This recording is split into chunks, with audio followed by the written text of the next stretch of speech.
All right, so we're going to continue today with our movies here, and we're going to add an authentication system so that we can limit access to our site or limit certain pieces of our site to users that have special privileges.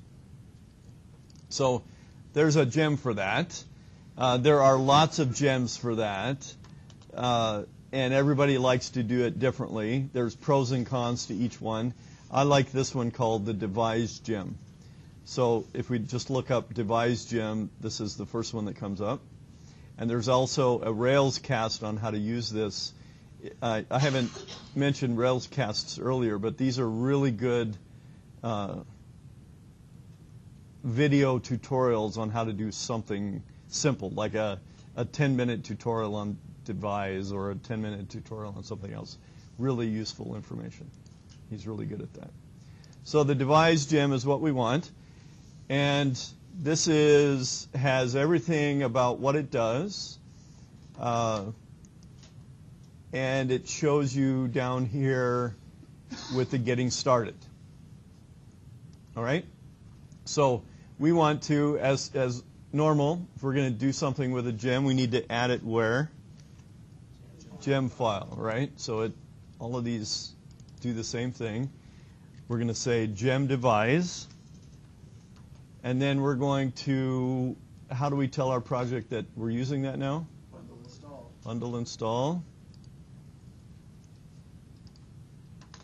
And that will go do the installation of the bundle, the gem devise. And then as we go through these steps, they walk you through exactly what you need to do.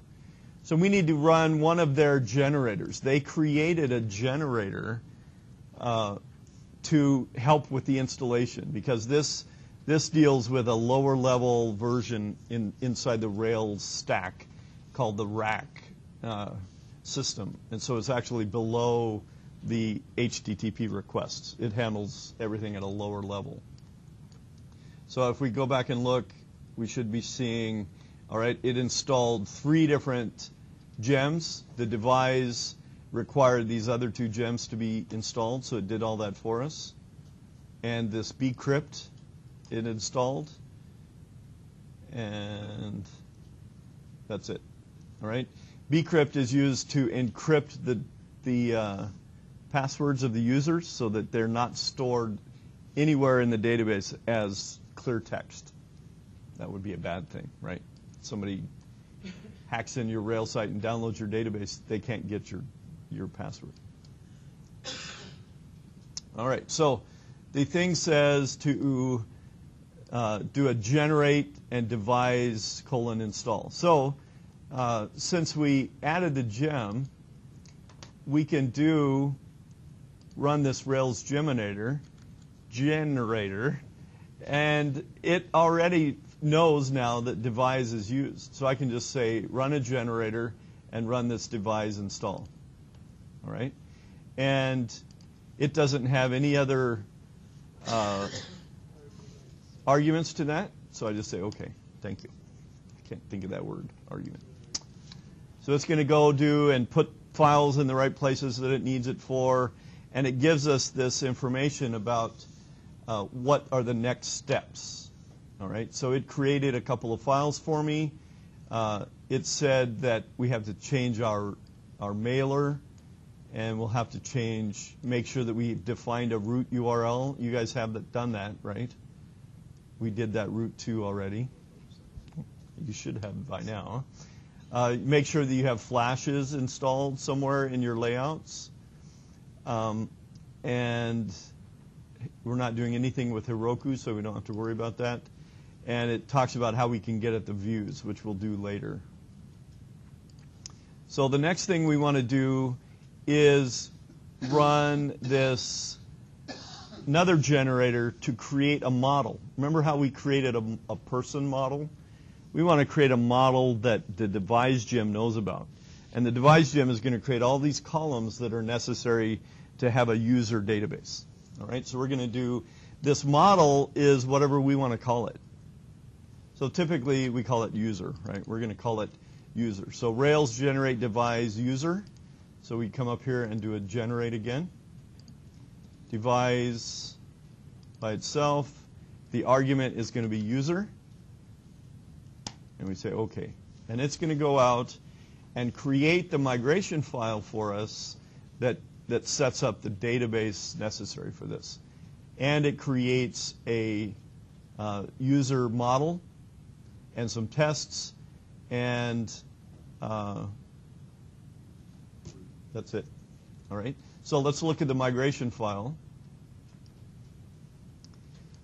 This is the model file, but let's look at the migration file.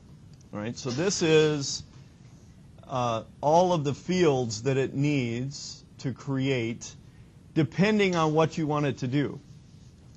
All right. They have this concept of a recoverable password. So what do you think happens if I want this password to be recoverable?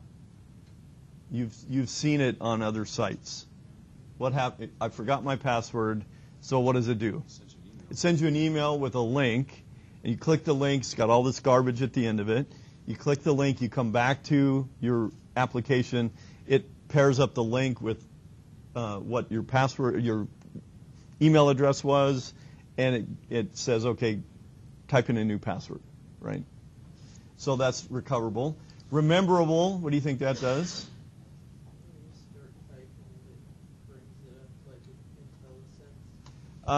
No, not quite. It doesn't bring it like IntelliSense. Right. All right, and it gives you a little checkbox. You check, yes, I want you to remember me. And then Rails uses cookies to track you from that point on. Trackable is similar to that. Confirmable means that you want them to type their password twice. Okay, to make sure they know their password. And so if I wanted that, I could uncomment these out and force them to type their password twice. Lockable, I don't remember what that is, but that's why we have. I'm pretty sure lockable means that if you enter it in wrong a certain number of times, then it locks you out for a certain time. That's very possible. Very possible.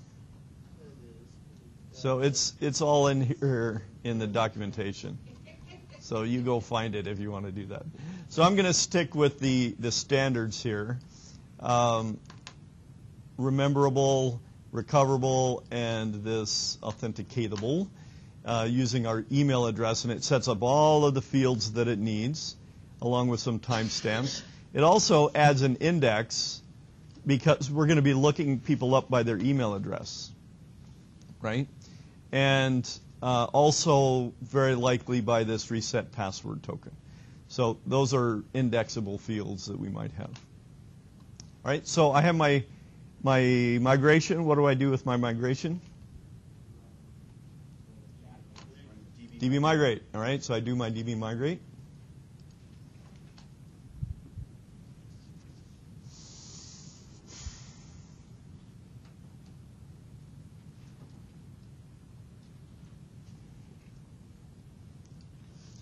All right. Now, since I added a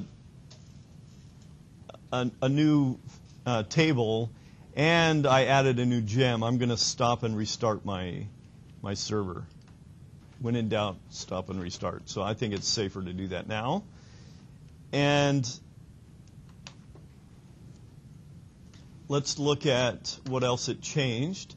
It gave us this user database, which we can also uncomment out things if we want to add additional features to it.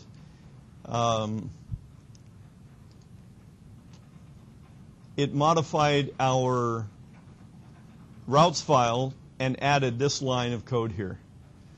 Devise for users. So that's the name of our user model, pluralized.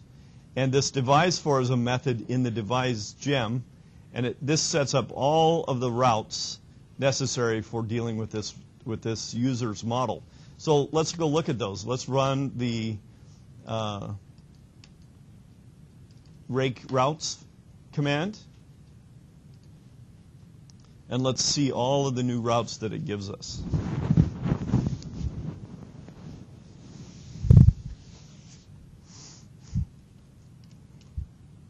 All right, so here's a bunch of new user routes it created for us. Creates a new user. So I have a /user /sign-in, sign out. Those are getting new passwords, creating new passwords, canceling, registration ideas, signing up new registrations, logging in, logging out. So all of these are given to us, all based on this devise gem that was created for us. All right, so it created a bunch of stuff for us. So let's go and see if we can get in.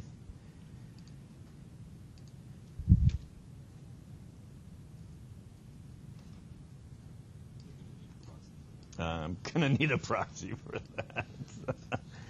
Oh, my God. This drives me nuts. How come nobody wrote me a program for this yet? And it's not even 11:12. Well, you need to make me do it. Yeah, really. All right, so here's my movies coming up. You can see it getting the data here. There's my movies, all paginated, happy. And, well, I changed some styles and stuff here. Yeah. Yeah, it's the style. It's some style sheet stuff. So just forget that. So I can go to one of those routes like sign in or /users.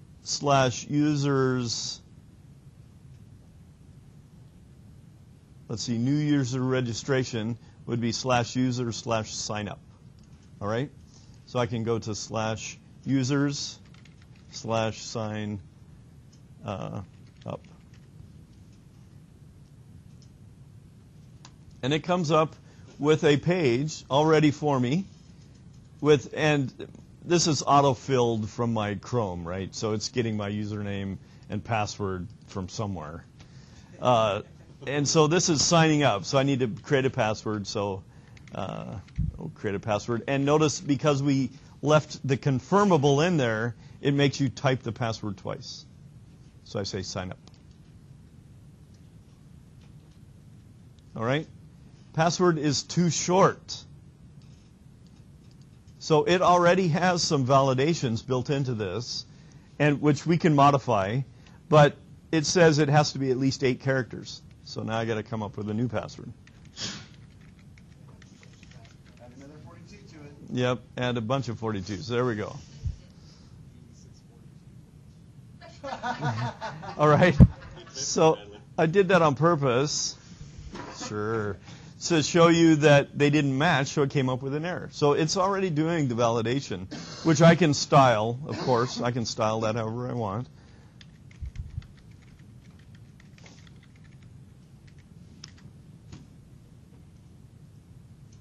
So there we go. I'm signed in. I have a new user, and I haven't changed anything, so it doesn't know that I'm signed in. But I successfully went through their registration process. So let's go see that in the Rails console.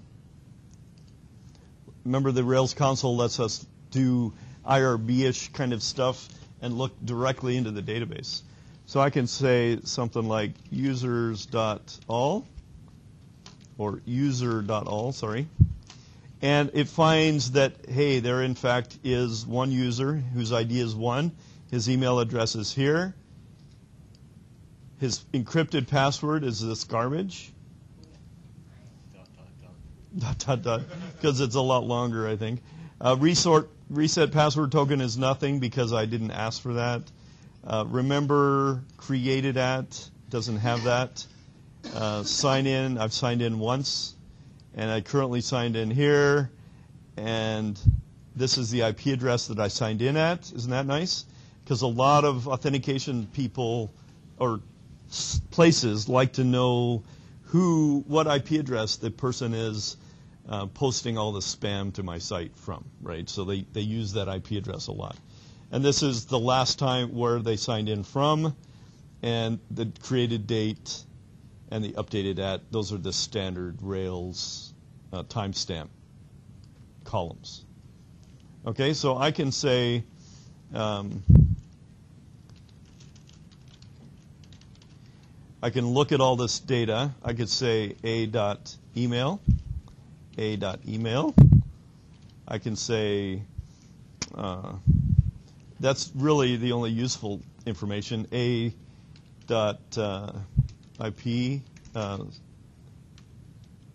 What was it called? Current sign-in IP.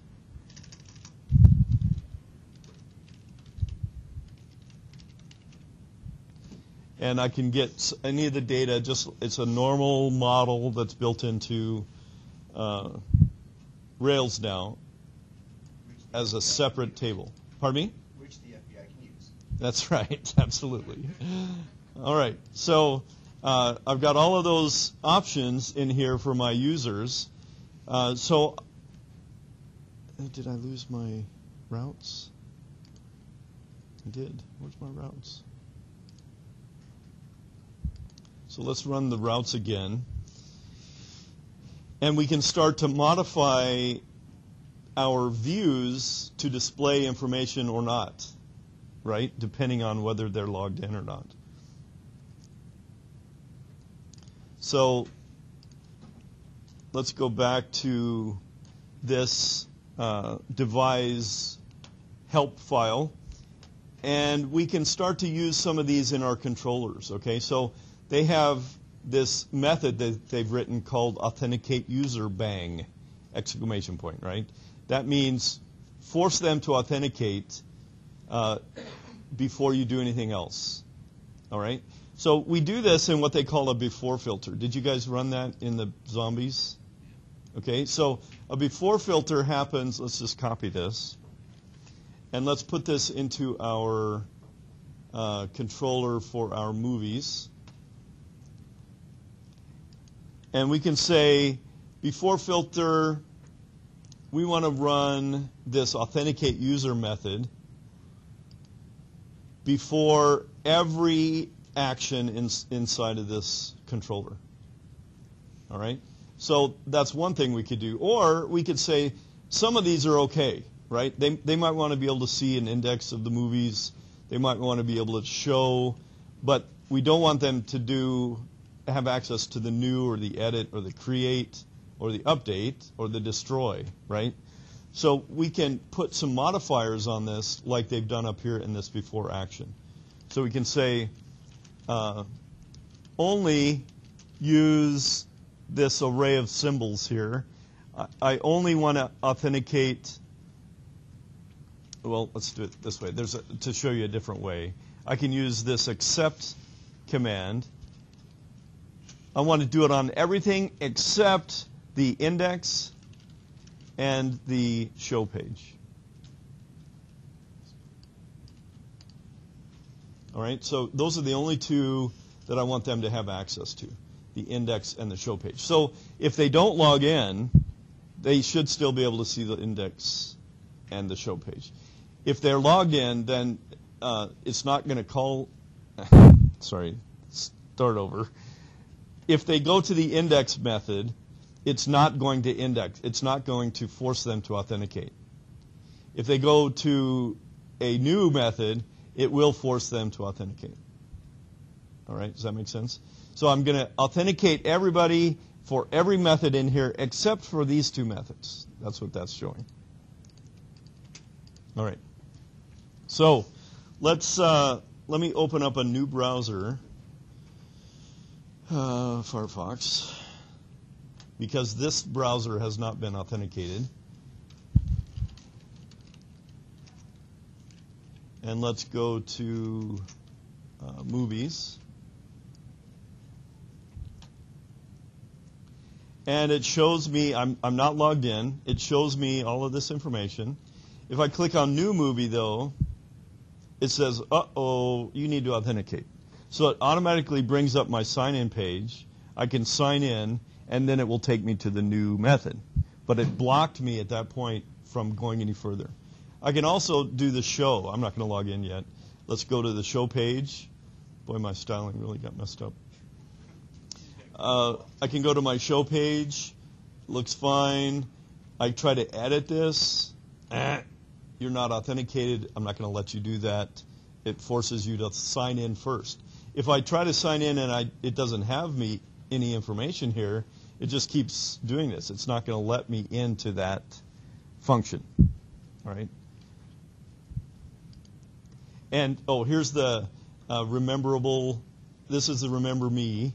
And then this is the forgot my password. And you type your email, and it will email you from Rails. It takes care of all of that.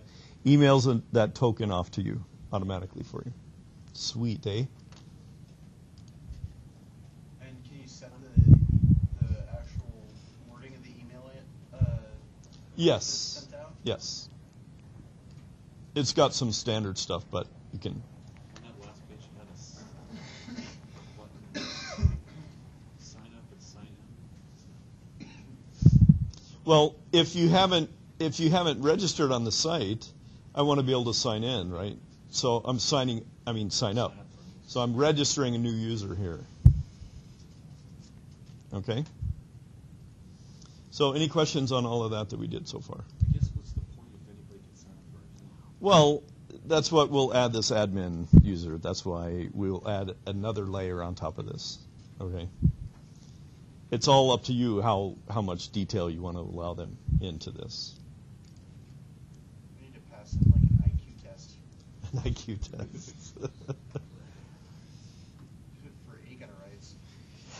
All right, so let's change this. Let's first change this page here.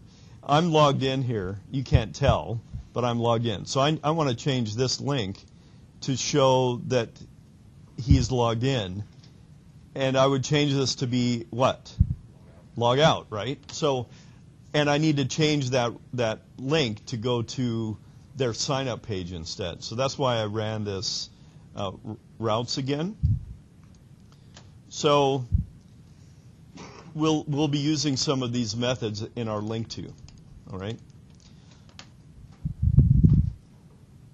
So back over here. The next thing we can do to see if somebody's signed in, we can use this method. They created this method with a question mark, which makes it what type of a method? Boolean method, okay? I can say if user signed in, is he signed in? Then I can do something, otherwise something else, all right? So let's go, and where would I modify that? Where is the code for this? My nav partial in my shared folder, right? So there's my nav partial. And I want this to change based on some if condition, right? So I can add some if condition around here. If user logged, I've already forgotten it. User signed in, so let's copy this so I don't forget it again. That's what happens when you get old. If the user signed in, then I want to make this the logout, right? Otherwise,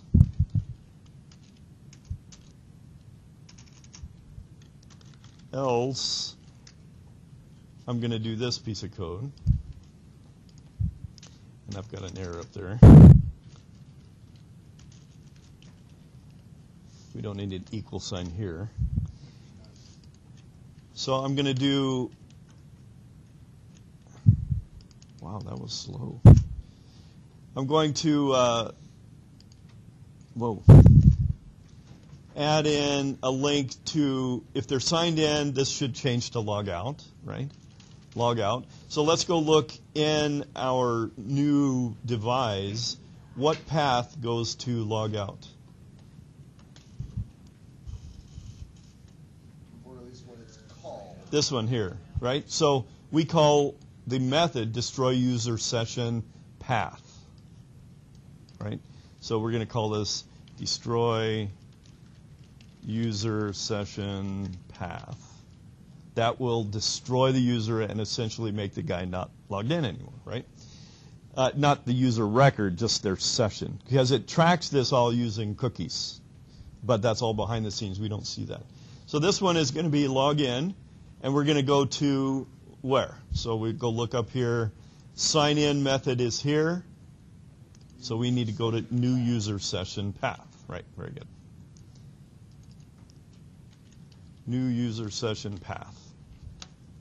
All right, so if they're signed in, I'm going to display the link to sign out. Otherwise, I'm going to display the link to log in. So let's go see what that looks like. Now this guy should already be logged in, so this should change to log out. Ta-da! And my Netscape guy is logged out. What? Netscape. It's the same thing. It's Firefox. It's the same thing. I told you I'm an old guy. This is old stuff. Firefox, Navigator, right? Netscape. We call it Netscape. It's all Netscape. That's what it was. So this guy says log in. And when I click on log in, it takes me to the login page. This one logs me out. Uh-oh. So I have no route that says users sign out. Why not? Looks like it to me. The reason is it's a delete verb.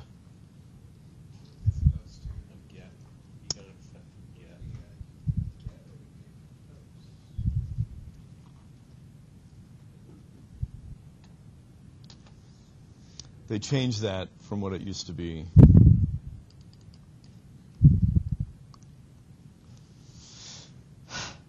All right, so let's go see what they have here for us.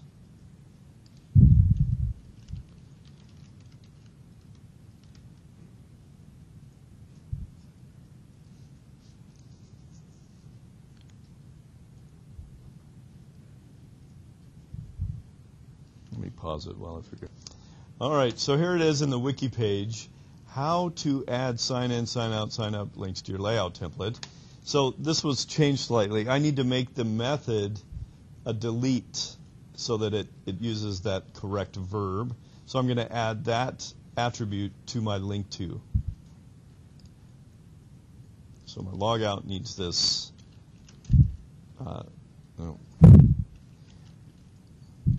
Method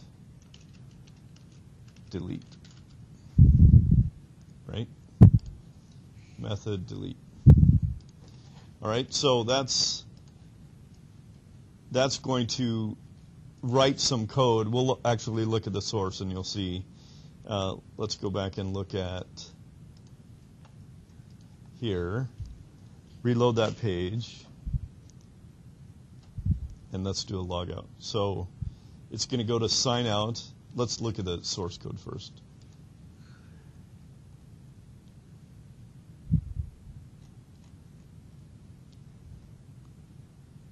Where is it?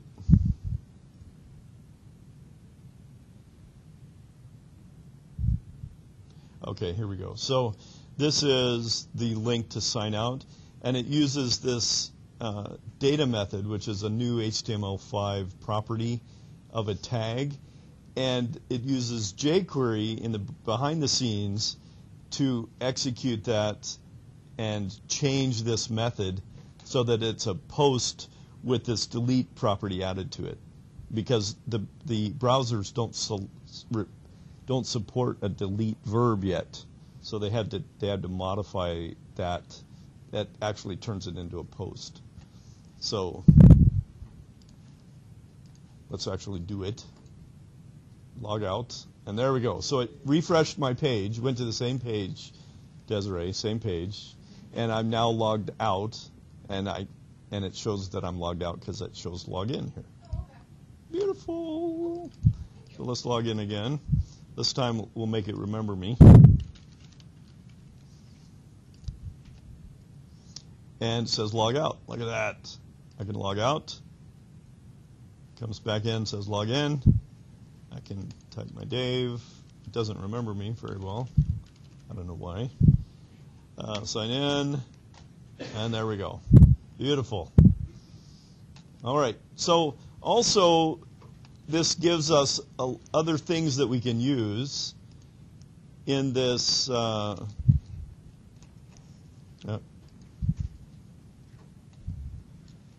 Sorry, let me find where did it go? It gives us this variable called current user. All right? The current user is the person that's signed in. All right? So I can say something like, if the user is signed in, I can add a link in here. Let's add something. I don't know. Where do we want to put it on the page? Let's put it at the end of this nav.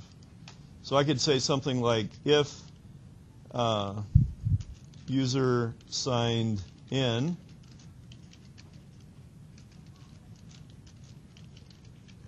I can go and get the data for the current user, current user, thank you, current user, and that is the user object. That is a user object. Since it's a user object, I can do usery stuff with it. I could say the user email. All right, print out the user's email. I could say welcome user email and put a break tag in here. All right, so let's see what that does. So I'm logged in. Let's just refresh the page. And it says, welcome, Dave at Lockersoft.com. Beautiful, eh? So I have access to whoever's logged in and any of their properties that they might have. So tomorrow we will add some additional fields to that user table.